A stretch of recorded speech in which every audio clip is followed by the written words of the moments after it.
તો આગળ વાત કરીએ તો જૂનાગઢના સાસણગીર ખાતે ભવ્ય સમિટ યોજવામાં આવી। ગુજરાતના વન અને પર્યાવરણ મંત્રી અર્જુન મોઢવાડિયાએ રાજ્યના વન્યજીવ સૃષ્ટિના વિકાસ માટે મહત્વની રજૂઆત કરી।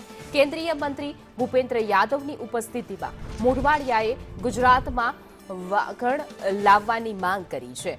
દોહરાવી તેમણે રજૂઆત કરતા જણાવ્યું હતું કે ગુજરાત પાસે સિંહ અને દીપડા જેવા બિગ કેટ પહેલેથી જ છે અને રતનમહાલ વિસ્તારમાં વાઘની હાજરી પણ નોંધાઈ છે। તેમણે ચિત્તા લાવવા અંગે પણ ઉત્સાહ દાખવતા ઉમેર્યું કે ગુજરાત તેમના માટે ઘર તૈયાર રાખીને જ બેઠું છે। मंत्री जी आए हैं तो मैं एक रिक्वेस्ट जरूर करूंगा कि टाइगर के रूप में दुल्हा तैयार है, हमें दुल्हन की इंतजार है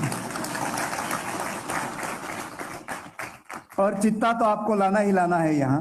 उसके लिए भी हमने उसका घर तैयार करके रखा है।